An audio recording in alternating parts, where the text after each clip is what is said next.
C'est étonnant, mais ce sont les oiseaux qui m'ont conduit à être paysan ici, en montagne. Je me souviens, c'était hier, je donnais la main à mon grand-père, instituteur. Il m'avait appris à respecter la vie sous toutes ses formes. La guêpe qui se débattait derrière le carreau, le petit escargot qui traversait la route et que j'avais envie d'écrabouiller. Mais ce respect de la nature s'est transformé en passion quand j'ai découvert le monde des oiseaux. Juste ici, à ma porte, devant la ville où j'ai grandi en Alsace, des prairies extraordinaires. Des ambiances magnifiques, sonores, des vanneaux, des courlis, des bécassines, des loriots. Mais ce milieu magnifique, petit à petit, je l'ai vu disparaître, ces prairies retourner, le maïs s'imposer.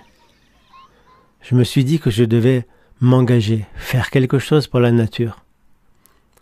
Je suis devenu ingénieur agronome. Mais c'était il y a 40 ans, l'époque de la modernisation agricole. Et mes idées étaient si différentes que j'ai décidé de devenir paysan. Ma femme a quitté son travail, sa ville, et nous sommes arrivés là, dans cet endroit vierge, comme des pionniers. Nous avons construit notre maison et nous avons essayé de voir s'il était possible de faire vivre sa famille tout en étant protecteur de la nature.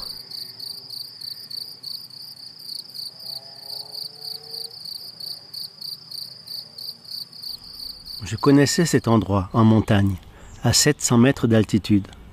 Un cirque glaciaire qui avait servi pendant des générations à l'estive des jeunes bêtes du village. C'était un terrain communal, coincé juste sous la forêt domaniale. Il était retourné à la nature. Des arbres feuillus, sorbiers, alisiers, frênes, érables, quelques chênes et même des ormes, et des pins sylvestres magnifiques. Des arbustes aussi, noisetiers, sureaux, houx, aubépines, pruneliers, 20 hectares. Je présente mon projet à la mairie, élever des chèvres, faire du fromage et le vendre moi-même. Des grincheux pensent qu'il vaudrait bien mieux replanter des épicéas, ce serait bien plus profitable pour la commune. Finalement, mon projet est accepté, je suis paysan. Bien sûr, je conserve ces arbres. Ils abritent les chèvres s'il fait mauvais ou trop chaud, et sous les arbres, l'herbe est exquise et pousse même en été. Les sous-bois ne craignent pas les chaleurs de l'été qui feraient tout griller sur ce versant plein sud.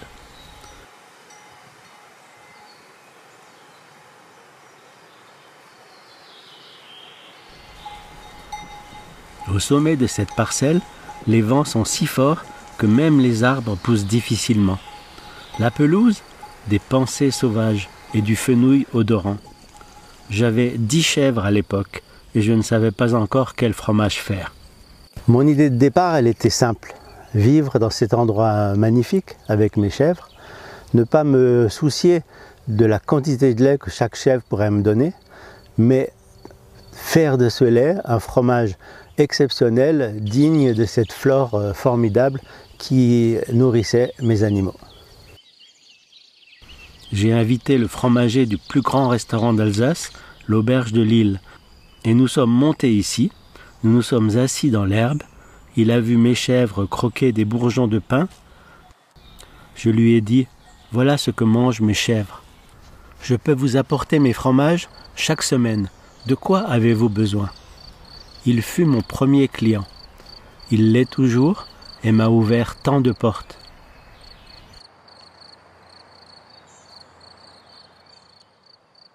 Pour moi, être paysan, ce n'est pas élever des animaux pour qu'ils produisent le plus de lait possible ou qu'ils soient le plus gros possible pour ensuite les vendre à bas prix aux industries agroalimentaires. Pour moi, être paysan, c'est partager un endroit formidable avec ces animaux et ensuite en faire des produits que les gens autour de nous ont envie de manger.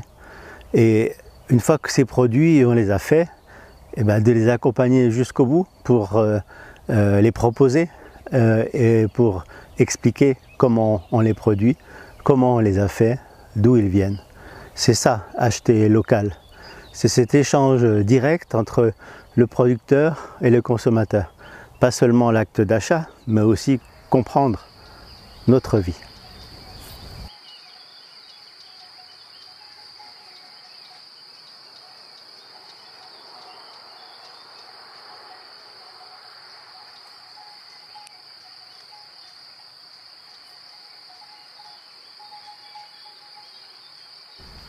Si chaque chèvre produit moins de lait que si elle était enfermée et bourrée d'aliments, qu'importe.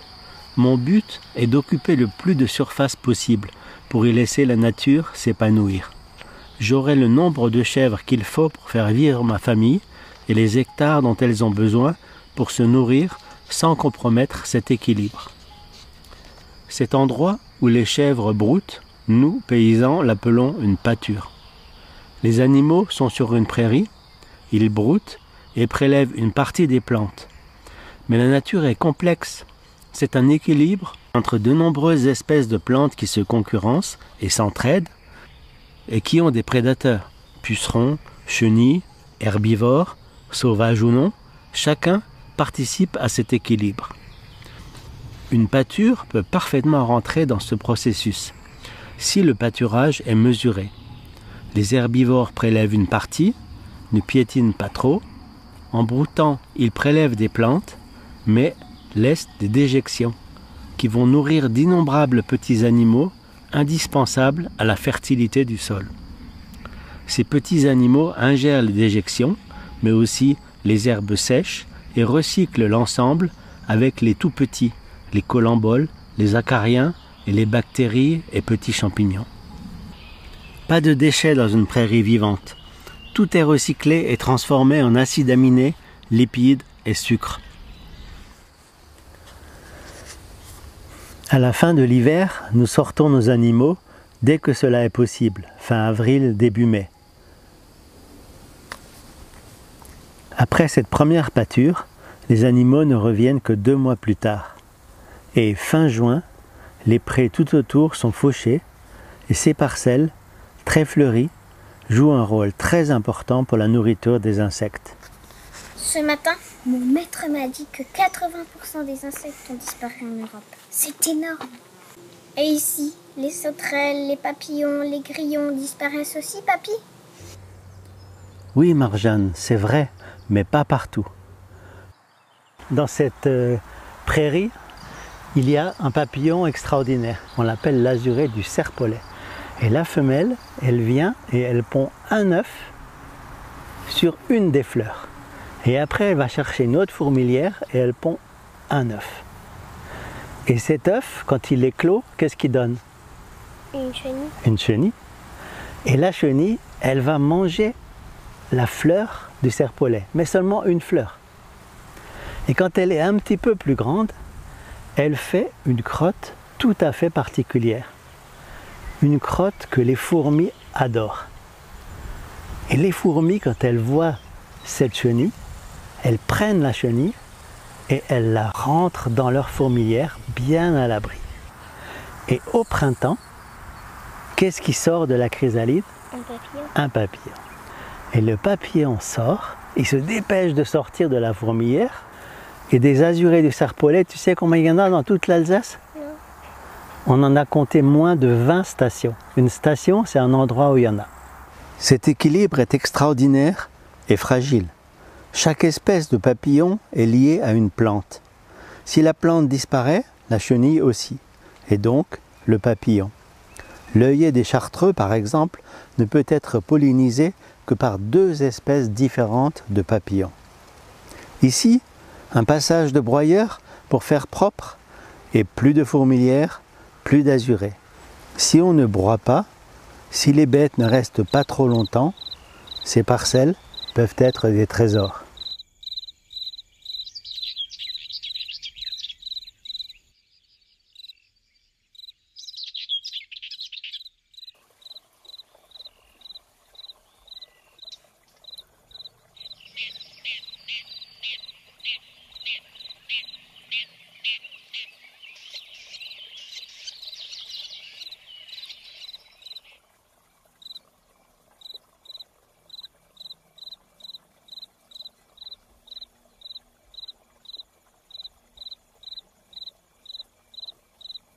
3 passages par an avec les animaux, sur 6 mois, puisqu'ici, il y a 6 mois d'hiver. Que mangent les animaux pendant ces 6 mois? Des fourrages, et ces fourrages sont récoltés ici par les paysans. Pour les paysans, il y a donc 2 sortes d'espaces, les pâtures et les prés de fauche. Pendant des siècles, les paysans ont vécu avec quelques vaches en autosubsistance. Avec la modernisation, on est passé dans la vallée de 800 familles à 40. Mais si autrefois les foins étaient coupés à la faux, aujourd'hui c'est au tracteur et des hectares par jour. Qu'est-ce qu'une prairie de fauche? Pour moi, une prairie, c'est un monde incroyable de beauté et de complexité. Une collection, un cortège de plantes différentes si le sol est sec ou humide, plein sud ou versant nord. Mais ces cortèges ne sont jamais dus au hasard. Les graminées sont les moins exigeantes. Elles poussent, font une tige, peu de feuilles, et leurs graines sont portées par le vent. Un animal broute cette tige, ce sont 4 tiges qui repoussent de la base. Mais elle est gourmande et elle a besoin des autres pour avoir assez de fertilisants.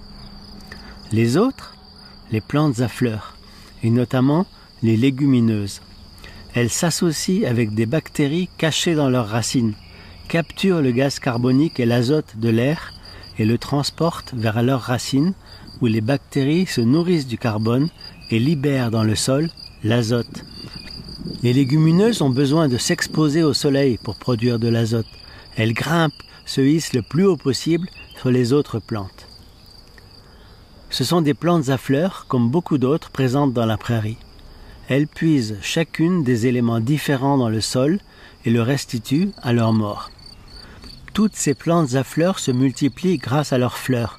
Fleurs souvent mâles et femelles, mais qui ont besoin de varier leur génétique, donc d'envoyer loin leur pollen pour féconder les fleurs femelles de leur espèce le plus loin possible. Comment? Par le vent, mais surtout par les insectes qui, attirés par les couleurs, les odeurs, les délices cachées, vont de fleur en fleur. Mais si l'abeille va poser le pollen d'une centaurée des montagnes sur un lierre terrestre, pas trop de chance de marcher. Et donc les fleurs s'ouvrent et distillent leurs appâts les unes après les autres. D'abord les jaunes, puis les rouges, et enfin les bleus. De mai à juillet, la floraison apporte aux insectes la nourriture dont ils ont besoin, et ils assurent ainsi la pollinisation. Mais il y a aussi des insectes parasites, il n'y a pas que les pollinisateurs. Des pucerons qui piquent et sucent la sève, des chenilles qui rongent les plantes. Mais sans les chenilles, pas de papillons butineurs. Tout est question d'équilibre, et l'équilibre est apporté par la diversité.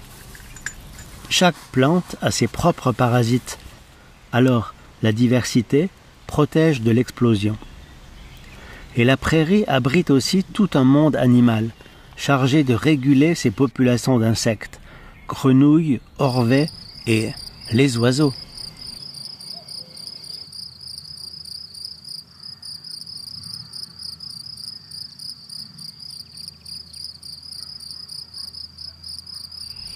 Mais il y a une chose encore plus forte. Les vers de terre plongent parfois à plus de 4-5 mètres sous la terre pour chercher l'argile des profondeurs et remontent à la surface, ingèrent de la matière organique et rejettent leurs tortillons.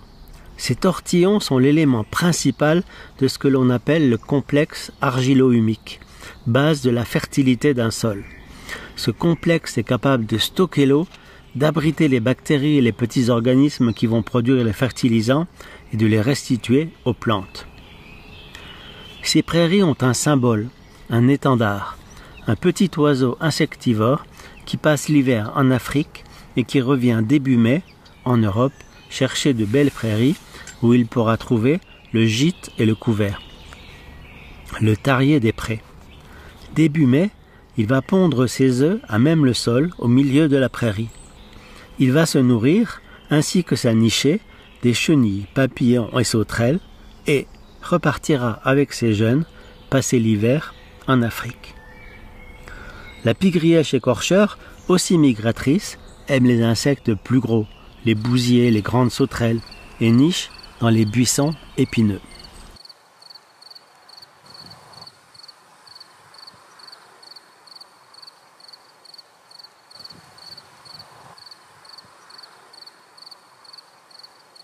Comment faire pour concilier la sauvegarde de cette merveille et remplir son grenier des fourrages nécessaires pour nourrir ses animaux pendant 6 mois d'hiver? La date de fauche est déterminante. Bien sûr, une plante à fleurs fauchée avant que la fleur ne s'ouvre ne pourra produire de graines et vivra 3, 4, 5 ans, puis disparaîtra. Et avec la disparition des fleurs, vient celle des insectes, puis celle des oiseaux. Commencer les foins à la Saint-Jean, comme disaient les anciens, le 21 juin, et les terminer vers le 20 juillet, voilà un bon partage des richesses de la nature. Puis, après les foins, la prairie repousse, les insectes adultes ou leurs larves qui s'étaient jetés au sol au passage de la faucheuse terminent leur croissance et, fin août, début septembre, nous faisons une deuxième coupe, les regains, plus riches en feuilles et très appétants, mélangés au foin en hiver. Lorsque les chèvres sont au pâturage, elles mangent des grandes plantes, des ombellifères, même elles ne réchignent pas devant une branche de noisetier, au contraire. Et donc tous ces fourrages qu'on appelle grossiers vont dans la panse et la chèvre est absolument incapable de digérer ça toute seule. Elle le fait grâce à des millions de bactéries lactiques qui sont dans sa panse et qui dégradent tout ça en éléments assimilables. Il y a une partie de ces bactéries qu'on retrouve dans le lait avec certains des arômes des plantes qu'elle mange. Dans ce petit lait, il y a les bactéries lactiques qui sont les nôtres depuis plusieurs années. J'en verse chaque jour un peu dans le lait de la traite du matin et du soir, et ce sont elles avec un peu de présure qui font cailler le lait et contribuent au goût de notre fromage.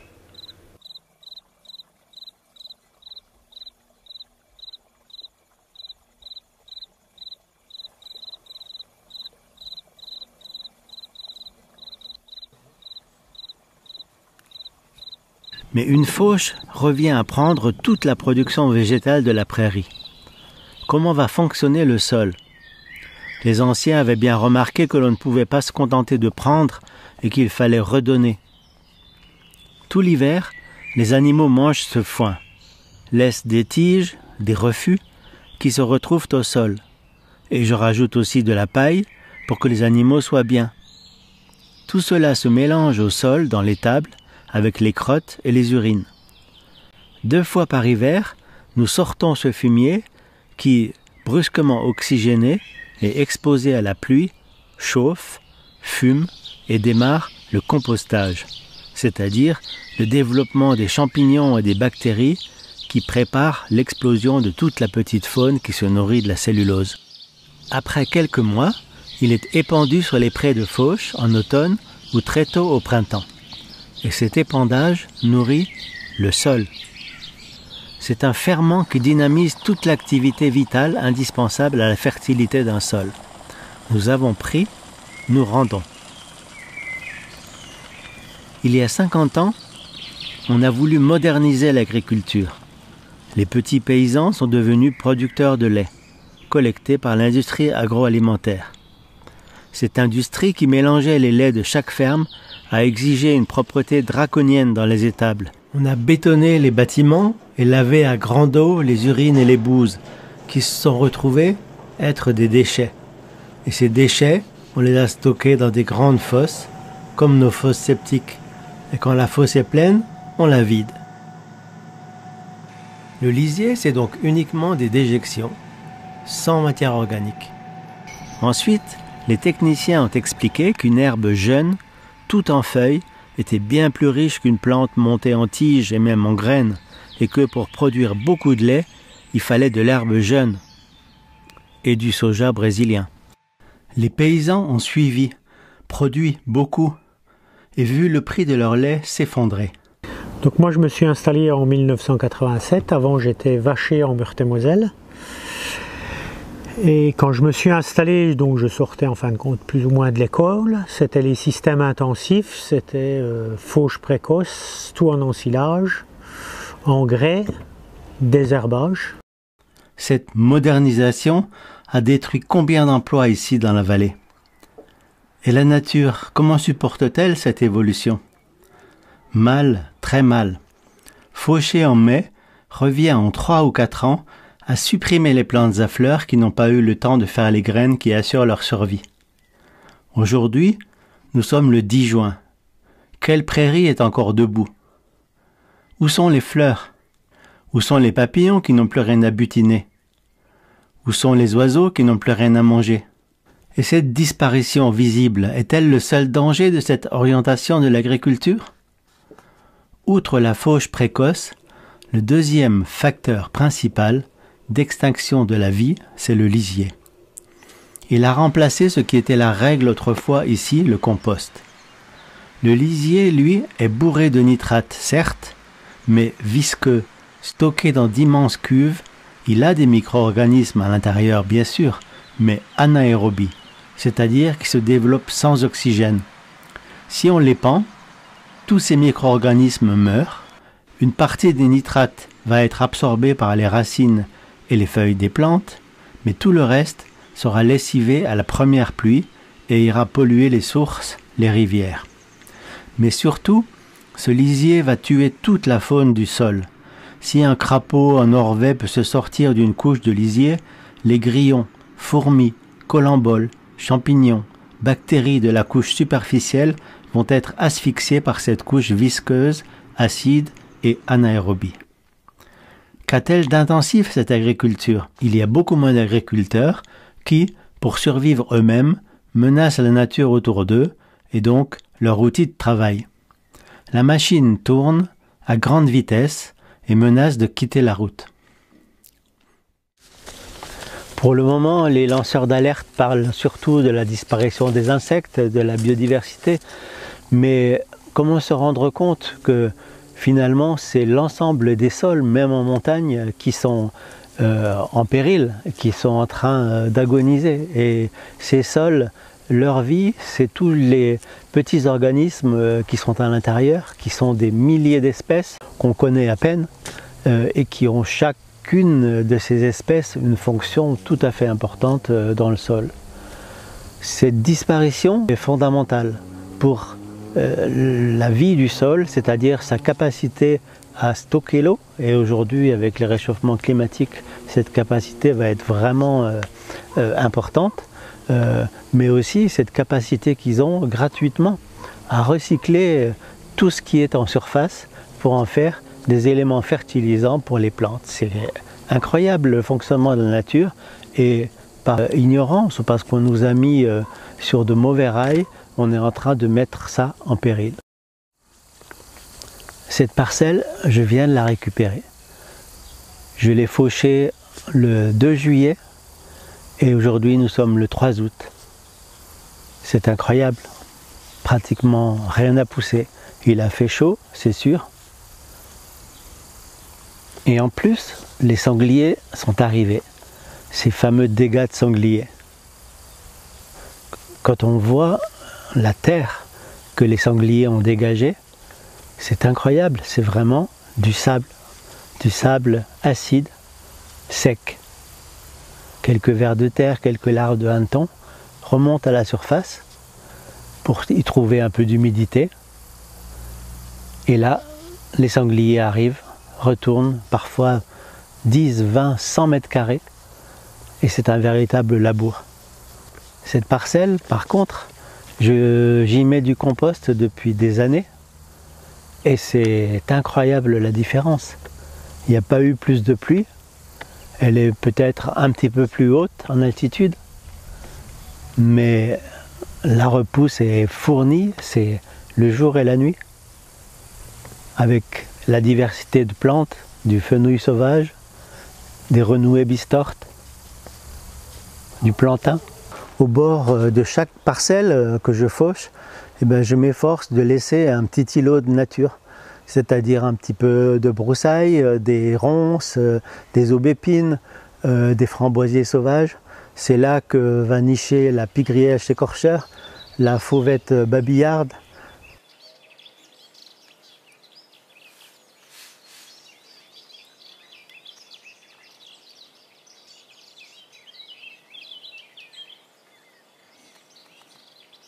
Je suis né aux Embêches, j'ai toujours passé tout mon temps à la ferme et c'est vrai que quand j'étais gamin, pour moi c'était une évidence de revenir ici, travailler avec les animaux et tout ça. Maintenant c'est vrai qu'après, le temps passant, quand on arrive, quand on est au lycée, étudiant et tout, j'avais des hésitations. Donc j'ai fait un maximum d'études qui m'ont permis de m'ouvrir à d'autres choses et vraiment ça je suis très content de l'avoir fait. Et puis c'est vrai qu'à l'issue de ça, à un moment donné il fallait quand même bien que je me décide. Alors j'ai dit à mes parents que je viendrais me tester pendant 1 an sur la ferme, voir vraiment la réalité du travail au jour le jour, ce que ça allait donner. Et puis bon, ma foi après c'était parti, ça m'a plu et voilà, et l'aventure continue. Depuis toute petite, je me suis toujours intéressée aux animaux et j'ai toujours voulu être agricultrice, m'installer et reprendre la ferme de mes parents. J'ai fait des études aussi pour pouvoir avoir un bagage supplémentaire, mais je savais que je voudrais revenir à la ferme et travailler sur la ferme. Je suis installée depuis 2010 et puis c'est moi qui m'occupe de des suivis des troupeaux, chèvres, moutons, chevaux.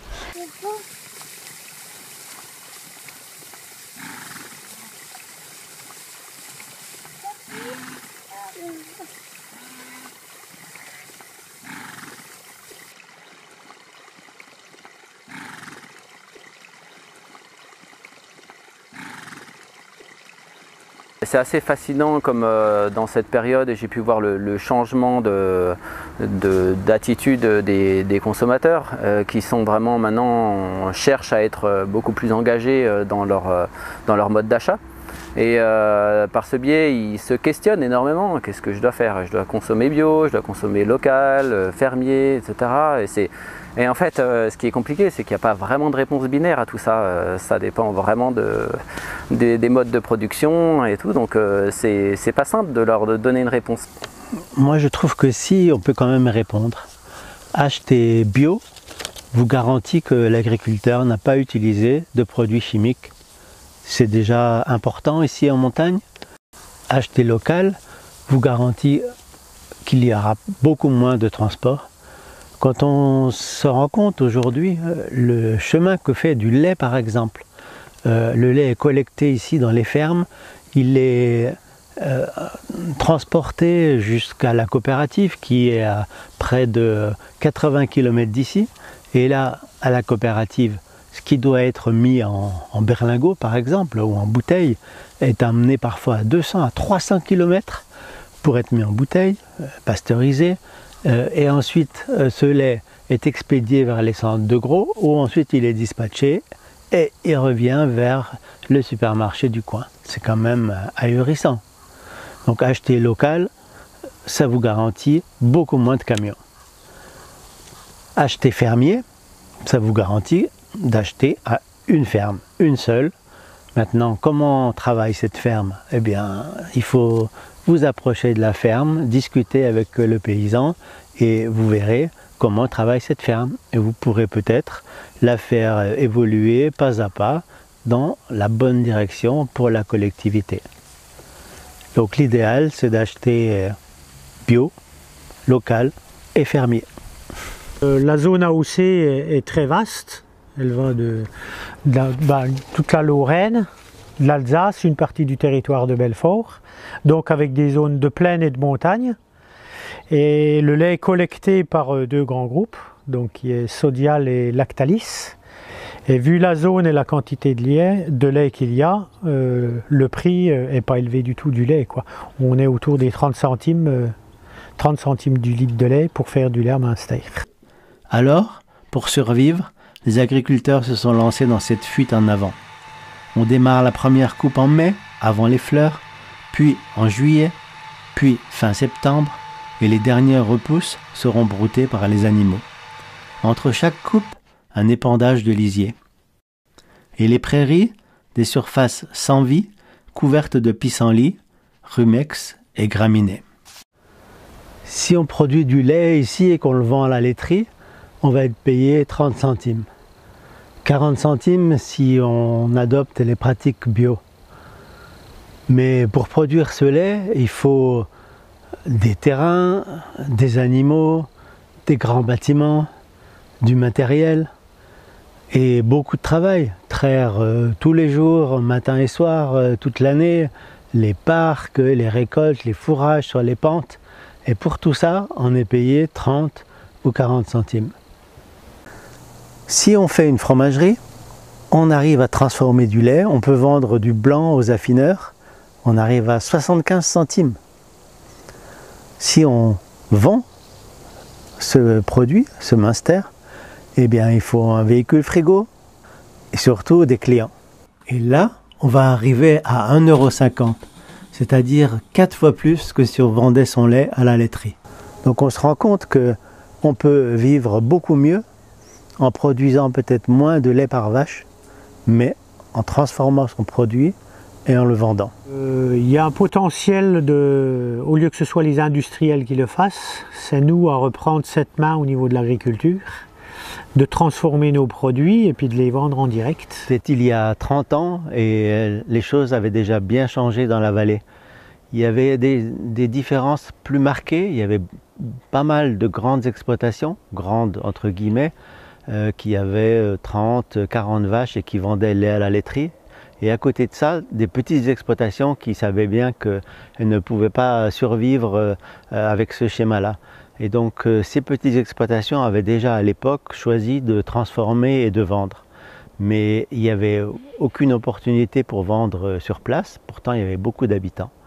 Et donc on a décidé de monter collectivement, on était 7 à l'époque, de monter un point de vente de produits fermiers. On nous traitait déjà de fous parce qu'on transformait nos produits et qu'on prétendait les vendre. Et maintenant, on voulait créer nous-mêmes notre propre magasin. On a commencé à démonter un vieux hangar qui était à côté de l'ancienne gare. Et tous les jours, il y avait plusieurs tracteurs, 5-6 personnes sur les toits, etc. Les gens qui passaient sur la nationale disaient « mais qu'est-ce qui se passe? C'est une manif d'agriculteurs ». Et comme ça, le bouche à oreille a fonctionné. Et quand on a ouvert notre magasin, le Cellier des Montagnes, ça a tout de suite été un succès. Les consommateurs ont joué le jeu dès le départ. Mais bien sûr, ils étaient beaucoup moins nombreux qu'aujourd'hui. Le groupe d'agriculteurs membres est vraiment très soudé, va quand même une philosophie assez commune avec globalement des petites fermes, très axées sur la protection de la nature et du coup c'est vrai qu'on a cette démarche commune et je pense que les consommateurs qui viennent au cellier le ressentent. Ils posent plein de questions bien entendu, ils nous confrontent des fois s'ils ne sont pas d'accord avec certaines façons de faire ou autres et c'est ça qui est vraiment intéressant. Donc, je dirais que j'encourage tout le monde bien sûr à venir au Cellier des Montagnes, mais d'une manière générale à consommer en direct parce que c'est là qu'on ne peut pas mentir face aux clients. Ce qui est en train de se passer en fait, c'est que pour la majorité des fermes membres, c'est le débouché numéro 1 et parfois c'est même le débouché exclusif.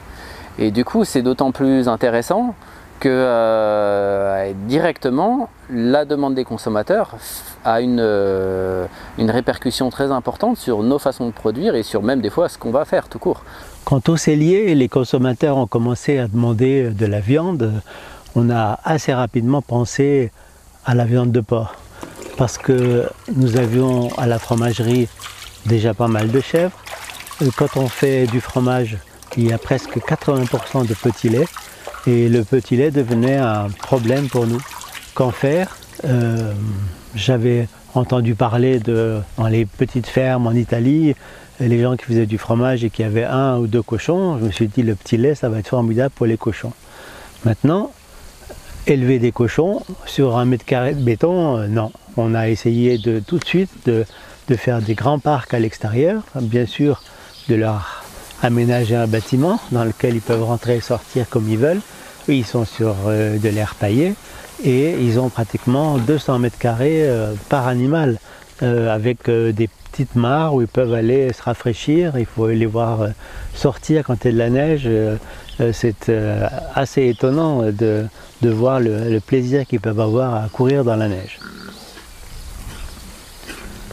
Et on n'allait pas se lancer dans la transformation de la viande, on avait déjà fort à faire pour diversifier nos produits en fromage, nos produits laitiers. Donc on a fait appel aux gens dont c'était le métier, et bien sûr on paye la prestation à ces professionnels, et ensuite on récupère l'ensemble de nos porcs transformés que nous vendons aux celliers. Dès qu'on parle d'élevage de porcs, beaucoup de gens voient 3000 porcs, des grands bâtiments, du lisier. Mais c'est étonnant de voir ici des parcs couverts de sureaux, d'églantines, de châtaigniers, avec plein d'oiseaux qui s'en nourrissent. Et les porcs au-dessous, à l'ombre. Le compost des porcs, cédé à prix coûtant à des viticulteurs bio qui remplacent ainsi leurs engrais chimiques azotés.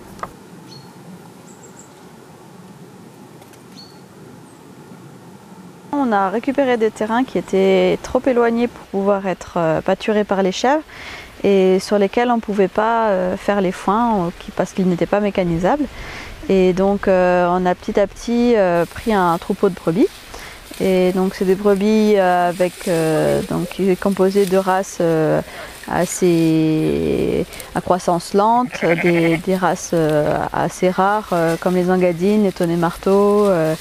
Donc ça nous permet d'avoir des agneaux toute l'année parce qu'ils ont une croissance lente et des naissances qui sont désaisonnées, c'est-à-dire qu'il y a des naissances un petit peu toute l'année. Donc ça nous permet de répondre à la clientèle du cellier des montagnes. On aime que jusqu'au bout, jusqu'à la fin de vie, ce soit fait dans de bonnes conditions. C'est-à-dire qu'on ne fait jamais appel à des transporteurs pour emmener nos animaux. Et je les emmène moi-même le lundi matin, une fois par semaine, on emmène les moutons et les cochons à l'abattoir. C'est un petit abattoir local qui se situe à 40 minutes et donc ils sont chargés juste avant de partir. Ça nous permet d'avoir un petit troupeau de 90 mères et d'avoir un atelier qui soit cohérent pour la ferme pour pouvoir entretenir les terrains éloignés et en même temps rentable. Ces parcelles sont devenues un véritable refuge pour beaucoup d'espèces. Grenouilles rousses, tritons, orchidées et carex, tariers des prés, pipites et fauvettes qui nichent au sol. Sans les moutons, cette diversité aurait disparu. Et ces prés seraient devenus soit un simple pré de fauche, soit de la forêt. Depuis quelques années, on essaye d'organiser à chaque printemps une ferme ouverte. Et c'est quelque chose qu'on fait de manière, on va dire, assez technique. C'est-à-dire que c'est pas grillade buvette, c'est vraiment des ateliers où on présente chaque aspect de la ferme et où on essaie vraiment de rentrer en détail dans tous les questionnements que les gens qui visitent peuvent avoir, et on y passe du temps. En fait, au final, les gens sont surpris d'arriver à 14 h et puis finalement de repartir à 18-19 h et d'avoir fait que poser des questions et tout ça. Et donc c'est passionnant. C'est vrai que ça fait vraiment partie du plaisir de notre métier, que de sentir que les gens sont préoccupés de savoir ce qu'on fait et que nous on peut leur apporter des réponses qui vont dans le bon sens.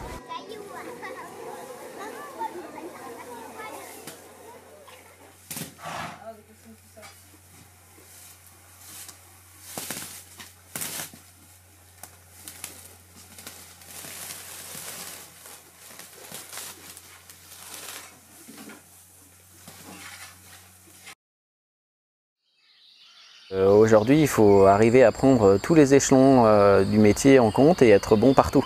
Donc il faut savoir produire, ça c'est certain, il faut avoir du lait de qualité, il faut savoir transformer. C'est pas parce qu'on fait du fromage bio ou fermier qu'on peut vendre n'importe quoi aux clients. Donc il faut maîtriser les process de fabrication et tout ça dans les règles d'hygiène les plus strictes. Et puis après, il faut savoir aussi vendre, puisque tout ça, si on a une cave remplie, il faut savoir la vider. Et donc c'est complexe, et à la fois c'est ce qui rend aussi tout cela passionnant, quoi. C'est-à-dire que moi personnellement, j'adore traire les chèvres. mais je détesterais le faire tous les matins, tous les soirs, toutes les journées de l'année. Donc c'est cet ensemble qui fait que vraiment, au jour le jour, on est content de se lever et d'aller travailler, quoi. Alors aujourd'hui, en fait, la chèvrerie des Embetches, on est à 10 emplois. Alors on a presque une centaine d'hectares et 10 emplois, ça veut dire un emploi par 10 hectares. C'est assez fascinant parce que finalement, si on compare aujourd'hui à un céréalier en plaine, souvent avec 100 hectares, ils ont du mal à vivre en étant un couple, quoi. Donc je veux dire, c'est des ratios qu'il faut essayer de mesurer et puis comprendre aujourd'hui qu'est-ce que c'est une agriculture qui crée de l'emploi, qui respecte la nature. Tout ça, on est capable de le faire. Et donc il faut arriver un petit peu à bousculer les codes et c'est vrai que l'agriculture a aussi à se remettre en question et savoir travailler à plusieurs, ça demande aussi des compétences et je pense que tout ça c'est l'avenir, quoi. Alors aujourd'hui, moi j'ai 2 filles, Salomé a aussi un petit garçon, elle est en attente d'un autre bébé. Quand on travaille sur la ferme avec les enfants, je veux dire, c'est tellement de réjouissance. C'est vrai que nous on a passé notre enfance à être là, à jouer avec les chèvres, à leur donner des noms et tout ça, et maintenant de voir que il y a la suite qui arrive, ou en tout cas qui prend plaisir à partager ces moments avec nous, c'est beaucoup de réjouissance. Bien entendu, il faut produire, mais on n'a pas cette obsession de la productivité que peut avoir la personne qui va vendre juste son lait à la laiterie et qui, lui, son seul objectif, c'est d'arriver à produire un maximum de lait. Donc en ça, je ne les condamne pas, c'est juste que c'est le système dans lequel ils ont été poussés les fait se focaliser sur cet aspect de productivité. Je me souviens qu'à un moment donné, il y avait vraiment de vives critiques du monde agricole sur le fait qu'on n'est pas des jardiniers du paysage. Alors moi, ça m'inspire autre chose, moi je pense que oui, au niveau du paysage, on a une grande responsabilité, c'est-à-dire que c'est sûr qu'on entretient des espaces très vastes et donc du coup c'est à nous de faire en sorte qu'on garde des montagnes avec des paysages ouverts, avec des beaux chemins qui bordent les prés, etc. Ça, c'est un aspect des choses. Et puis après, si on se creuse encore un peu plus loin, qu'on met sa loupe, on va regarder tout l'aspect de biodiversité qui est fondamental. On en parle, mais alors peut-être qu'on pense souvent aux ours blancs et puis aux dauphins qui disparaissent. Mais en fait, le monde aujourd'hui des insectes et toute la microfaune est absolument fondamentale, quoi. Et du coup, là, le monde agricole a une responsabilité qui est énorme. On doit pouvoir se préoccuper de ces aspects-là et je pense qu'on n'a pas le droit de s'en affranchir. On a trop de responsabilités sur ce que devient la biodiversité aujourd'hui en France et partout ailleurs dans le monde.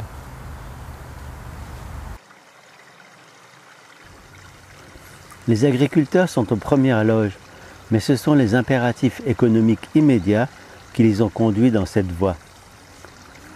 Avant de faire bouger l'agriculture, il y a un autre aspect de la gestion des espaces qu'il est possible de changer, les bords de chemin. Ici, l'habitat est dispersé. Ça veut dire qu'il y a des kilomètres de chemins, des chemins communaux, avec bien sûr des talus. Et ces talus pourraient être un véritable refuge pour la biodiversité. Et pourtant, quand la plupart des paysans commencent à faucher, fin mai, tout de suite dans les premiers jours de juin, dès qu'on peut, eh bien, la commune laisse les débroussailleuses sortir et c'est à la fois le bal des faucheuses et des débroussailleuses, tout est broyé sur les bords de chemin, parfois sur 2, 4, 6 mètres de large, il ne reste plus rien. Les chrysalides, les orvets, les hérissons qui pouvaient s'être réfugiés là, même des nids d'oiseaux, des nids de bruyants jaunes qui se sont établis sur les talus, tout est broyé, détruit. Pourquoi? Pour faire propre. Il n'y a aucune nécessité économique à faire ça, c'est simplement pour nettoyer. Ce combat contre la nature, c'est quelque chose qui est difficile à faire évoluer. Il faut comprendre que finalement, de laisser des fleurs, de laisser la nature s'exprimer sur les talus, c'est vraiment une nécessité. On pourrait parfaitement broyer, pourquoi pas, sur 50 cm de large de chaque côté du chemin et laisser le reste pendant toute la belle saison, pourquoi pas le faucher, mais à l'automne quand la plupart de la vie s'est réfugiée sous la terre.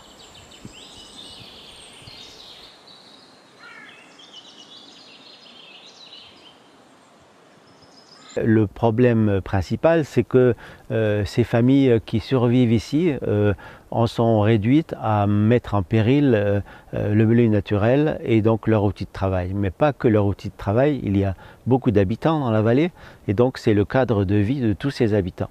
Cette mission d'intérêt collectif relève un petit peu de l'État, de l'Europe et effectivement la PAC a des lignes tout à fait particulières qu'on appelle les mesures agri-environnementales et qui sont là pour rétribuer cette mission d'intérêt collectif. Et cette mission-là, c'est un cahier des charges qui demande aux agriculteurs de ne pas faucher avant le 1er juillet, de ne pas mettre de lisier, donc tout le cadre est en place. Le problème, c'est que cette mission importante est très faiblement rétribuée, de l'ordre de 250 € par hectare et par an, alors que les systèmes du premier pilier de la PAC, qui compensent les exportations de céréales, conduisent à donner près de 500 € par hectare pour faire du maïs en plaine. Donc c'est vraiment quelque chose qui est un peu déséquilibré on peut espérer que cette nouvelle PAC se verdisse et que les activités agricoles qui sauvegardent la nature soient mieux rétribuées. Aujourd'hui, le pari est de changer complètement cet état de choses et il est tout à fait possible, par une alliance entre les paysans et les consommateurs, de faire vraiment bouger ce territoire. De le faire bouger comment?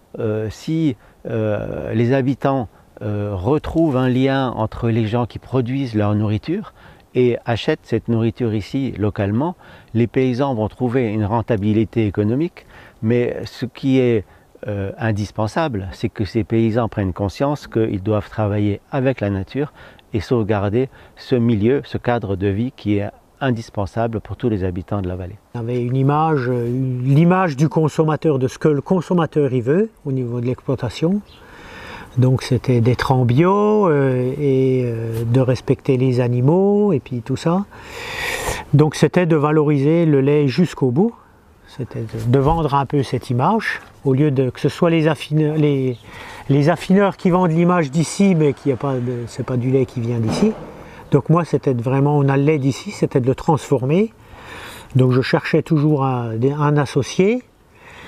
Et j'en ai trouvé un qui transforme le fromage. Et puis du coup, j'avais mon neveu qui était salarié à mi-temps, qui s'est aussi associé. Donc maintenant, on a 3 surexploitations. Et donc on transforme et on fait tout en vente directe. On n'a pas de grossiste. Donc on a 60 hectares. Et moi, ce qu'il me faut, c'est une autonomie fourragère pratiquement à 100% et de produire donc quand même pas mal de lait, mais sans achat extérieur. Donc mon système il est basé sur de fauches précoces avec un séchage en grange et puis j'ai un récupérateur solaire de chaleur.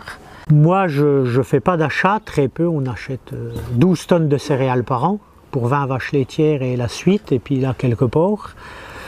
Donc moi je ne suis pas du tout pour aller sur la route et puis faire des transports et avoir... je n'ai pas fait le bilan carbone de mon exploitation, mais je pense qu'il doit être bon, quoi. Le débat existe. Être autonome, c'est-à-dire faucher très tôt, 4 fois par an les mêmes parcelles, acheter très peu à l'extérieur, ou comme nous, faucher tard, privilégier la biodiversité dans les prairies et acheter de la luzerne qui ne pousse qu'en plaine. Il n'y a pas qu'une seule vérité, mais une réflexion qui doit animer sans cesse le paysan aujourd'hui, confronté à une pression publique de plus en plus forte, motivée souvent par les abus de l'agriculture intensive. Je suis arrivé au Sur-Nord il y a 10 ans pour reprendre cette ferme qui a la particularité d'être très attentive, on va dire, qui a toujours été attentive à son environnement. C'est une ferme aussi qui a la particularité d'accueillir du public en situation de handicap à l'année. Ici au Sur-Sonore, on est entre 800 et 1000 mètres d'altitude sur des prairies qui sont totalement naturelles. On a fait le choix aujourd'hui de gérer quasiment toutes nos parcelles avec du compost, principalement les cultures de près de Fauches, donc les cultures qui nous permettront d'avoir du foin l'hiver. Après, dans les parcs, on va dire que nos seuls apports, c'est l'apport des animaux eux-mêmes, c'est ce qu'ils vont manger et ce qu'il va y avoir comme bouse derrière eux. On a fait le choix d'élever des Vosgiennes parce que c'était la race déjà du coin, typique. Pour nous, c'était la vache qui était la plus adaptée et il nous fallait un animal qui puisse valoriser tout ce qui était fourrage grossier. Elle se satisfait de peu.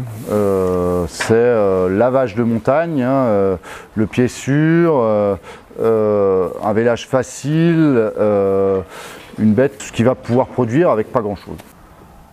J'entends beaucoup de gens qui parlent de la production de viande, de la pollution que ça génère, des litres d'eau que ça consomme, de la souffrance que ça apporte aux animaux. Bah, nous, on prend un peu le contre-pied, c'est qu'ils ont raison sur certains arguments. La production de viande, ça peut être honteux à faire. Et moi, j'ai aucune honte à faire ce que je fais, c'est-à-dire produire en respectant l'environnement, en respectant mes animaux, en respectant le travail que chacun peut y apporter dans cette production.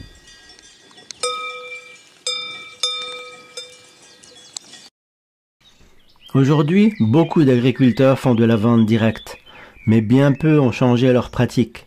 Pendant si longtemps, les bons agriculteurs étaient ceux qui avaient le rendement maximum. L'agriculture bio n'a pas intégré la biodiversité dans son cahier des charges. On peut faire 4 coupes de foin par an et épandre du lisier partout et n'importe quand en étant bio.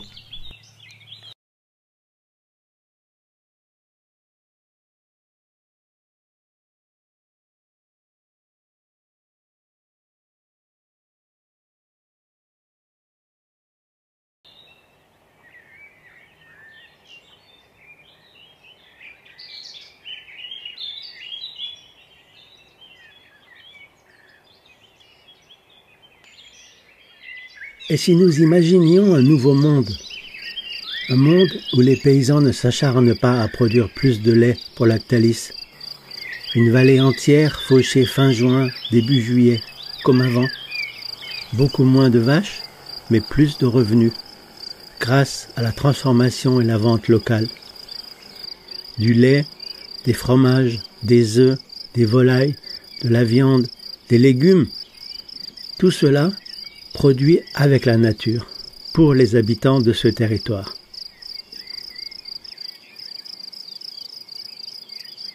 Comment douter que tous ces aliments auront d'autres vertus pour les consommateurs que les produits issus d'un élevage industriel situé à des kilomètres de là?